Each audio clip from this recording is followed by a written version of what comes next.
This week's shows are going to be brought to you by Amber Lolli, a really great product. I encourage you guys to go check it out. AmberLolli.com. Link is down below in the description. Hey, look, I want to talk about this Amber Lolli product again.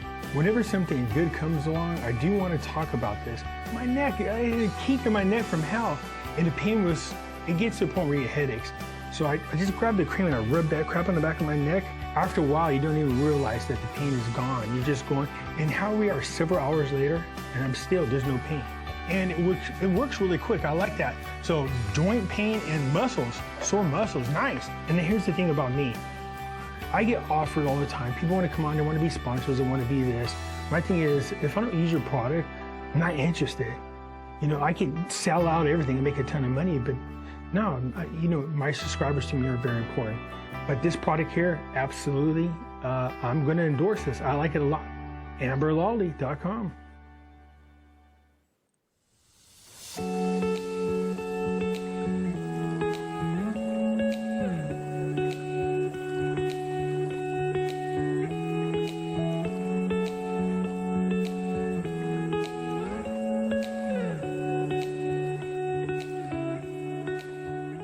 What is going on out there, peeps? All right, let's get back into what's going on in Iraq. My friend calls me up. He's Indian. He's funny. He says, "You are driving me crazy. It's not Al-Kadimi." I said, "Isn't that his name?" He says, "Close. It's not Kadimi. It's Kadimi." And I was like, "How do you say it again?" He's like, Kadimi. So his name is Al-Kadimi. And I was like, "Oh, okay. Well, he's close, but not that close." He says, "I've been wanting to tell you that for a long time." So Mr. Kadimi here looks like he has outstanding chance of being the prime minister. This is what we want.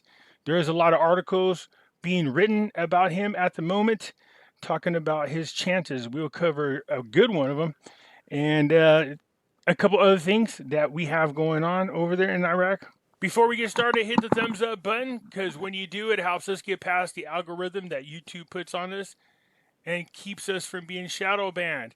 If you're not a subscriber, please do so, because when you do, it helps out the channel, and I surely do appreciate it.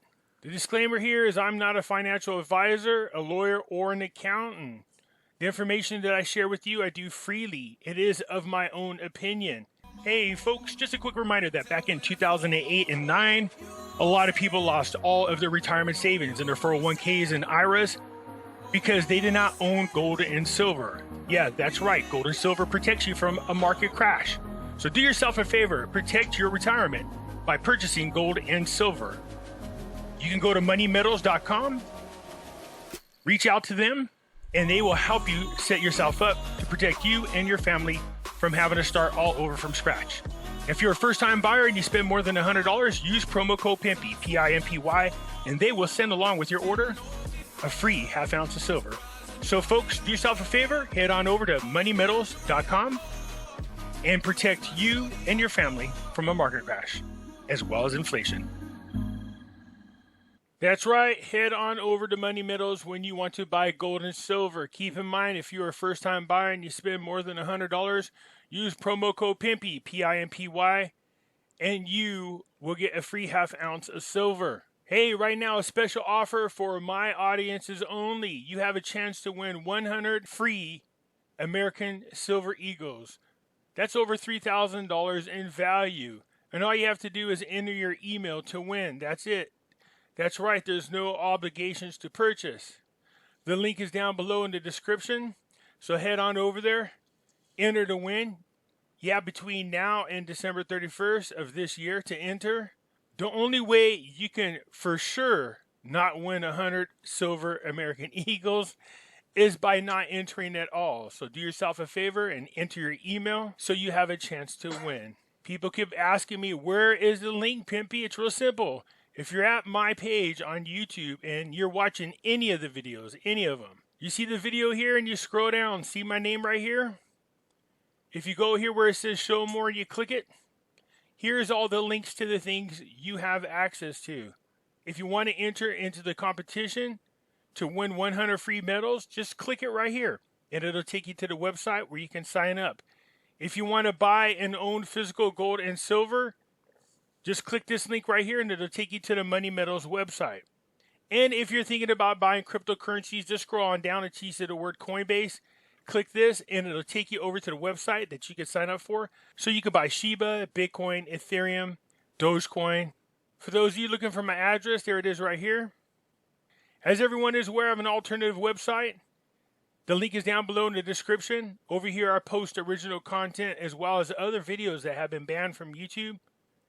It costs $3 a month to join for unlimited access, and all proceeds go to finding life's purpose. So come on over there and join us. Beware of scammers. That's right, people posing and pretending to be me. How you can tell us apart is real simple. If you post a comment and I respond, you will see a dark circle around my name. See this? It's either gray or black. I won't be sending you to WhatsApp, and I won't be sending you to Telegram or Telegraph or anything like that, nor would I be asking you for money. From time to time, I will be using material that's considered copywritten. I post this just to show that I am exercising my fair use rights. All right, let's get into this real quick. I can tell by the articles that are in here recently that the Biden administration has learned a hard lesson from what happened over in Afghanistan.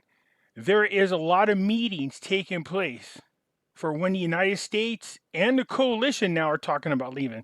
When they leave Iraq, their concern is that these terrorist groups are going to start to make their move. Now, I can tell you they're already tested a couple areas, and that's what we don't want, obviously. Iraq has taken a lot of great steps forward. They continue to rebuild that country and strengthen their economies, and we know what that does. It strengthens the dinar. Saleh and the U.S. ambassador discuss easing tensions and confronting the challenge of terrorists. So I won't get into this too much because what you find out is there's a lot of articles that talk about the same thing. But the president of Iraq, Saleh, his department sent over to the news, there was a statement.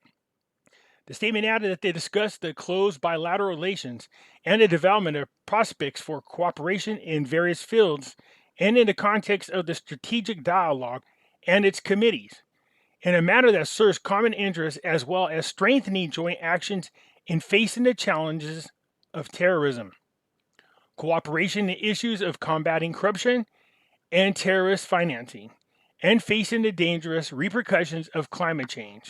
And then it says, he added that the regional and international developments of mutual interest were also discussed, pointing out that it was stressed the need to ease tensions and use language of dialogues to resolve outstanding issues in a way that supports the establishment of security and stability in the region. Terrorists, they are concerned about. I know we saw what happened in Afghanistan. The last thing we want is for all of a sudden ISIS to jump back into Iraq and start establishing the caliphate. We don't need that all over again.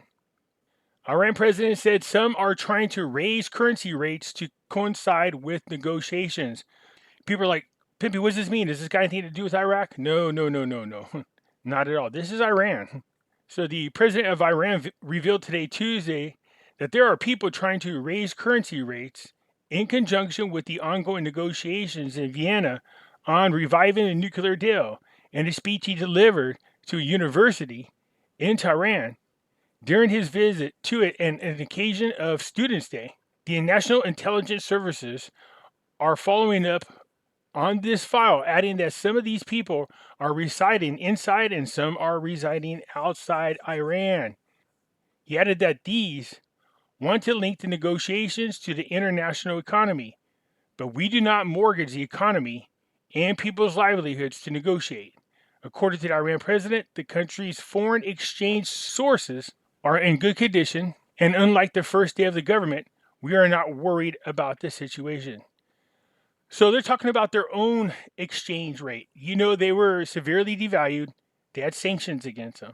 If there's no more restrictions and there's no more sanctions and Iran could start dealing openly and freely again, then the currency will go up in value. Again, you can see here, the U.S. Secretary of Defense, we will continue to support the Peshmerga and Iraq forces and advise and intelligence. Just like above, the whole thing's about making sure that the Peshmerga forces, Iraq forces, security forces, as well as the military come together, is what they're talking about, unifying all of them under one command.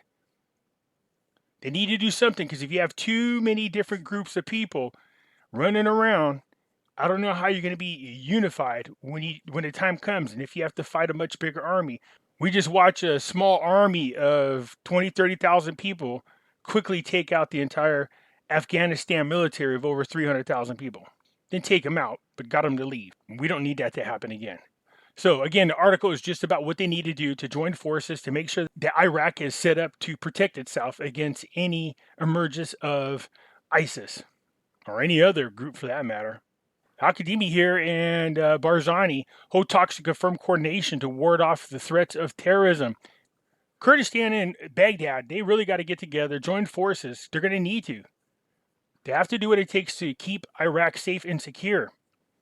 And that's what the media was about today. I noticed that the prime minister continues to move forward as if he's already been chosen. I like that he's doing that. I get it. That's his job.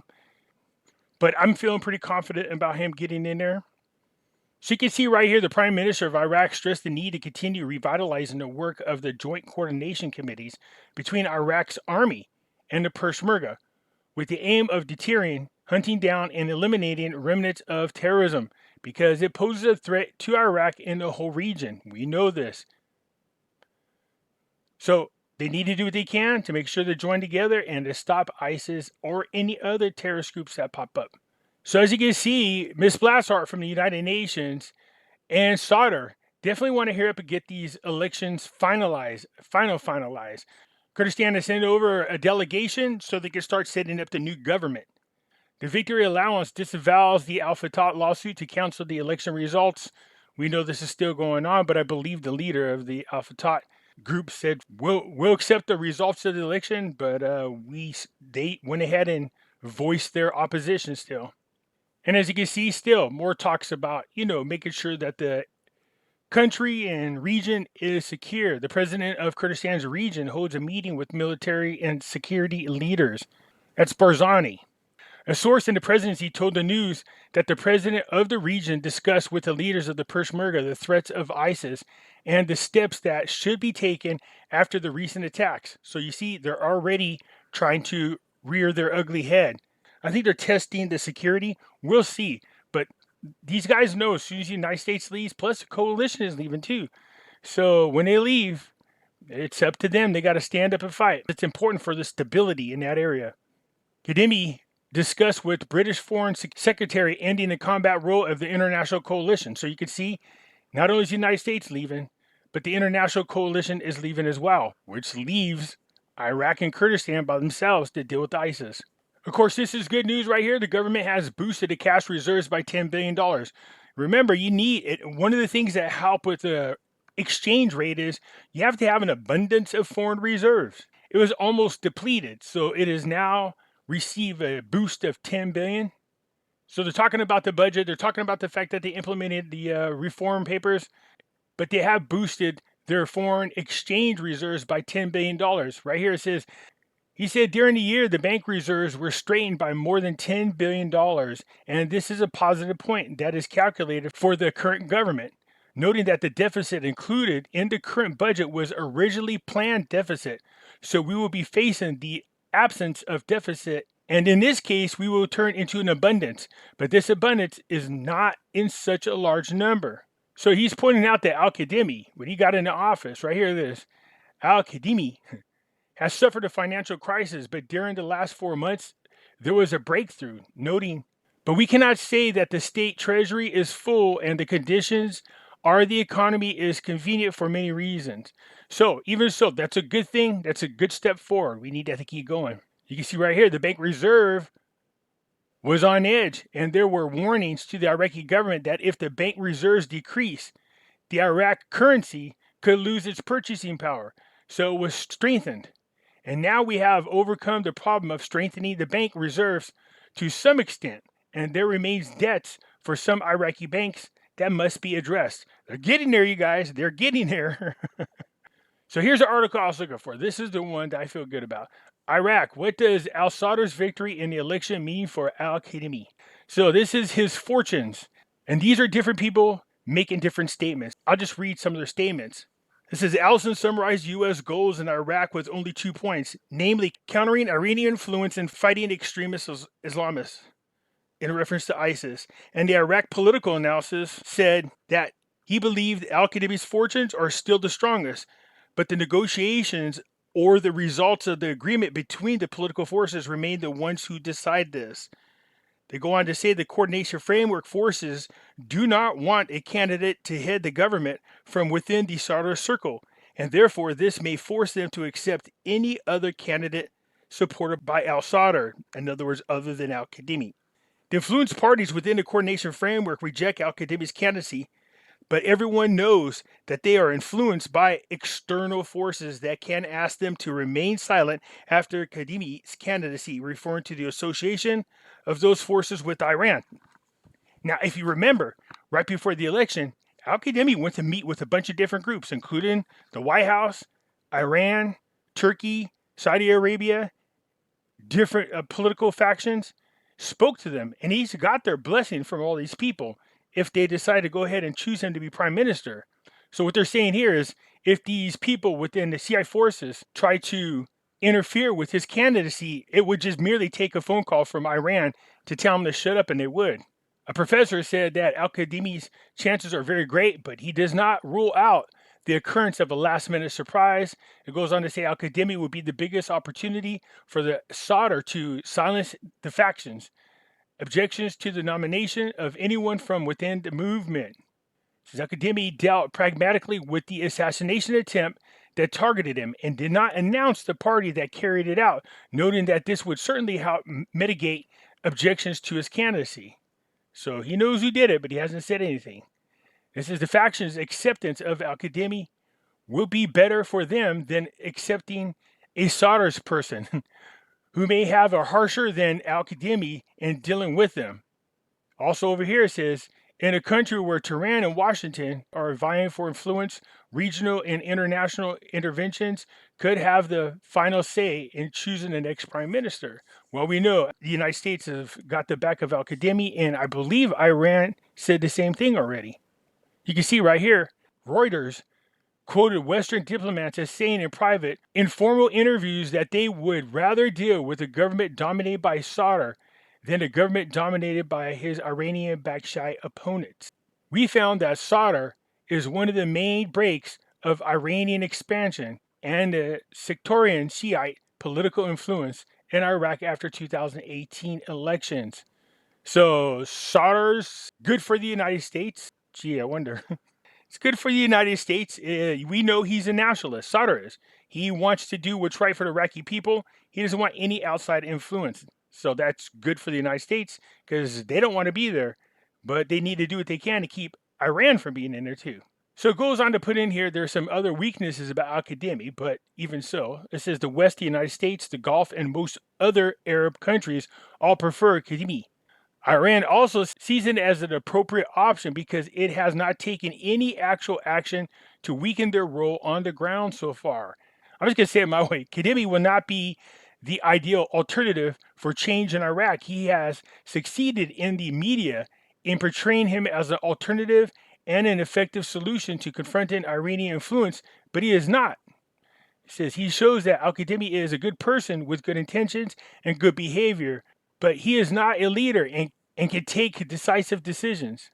On the other hand, same person, it is not easy to find a personality with Kadhimi's specification in light of the current data and indicators that say that he enjoys unparalleled local, Arab, Western acceptance and no Iranian rejections, and Turkey supports him as well. Remember, he made those rounds. A series of events in Iraq during al-Kadhimi's role, which began in May 2020, showed the immunity of armed groups mainly allied with Iran from accountability and punishment, according to Reuters.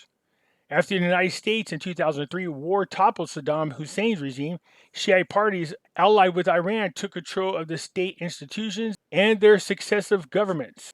We know in 2019 there was an uprising and protests. People were tired of being controlled by the Iranian-backed puppets, and that's how al-Kadhimi got into power.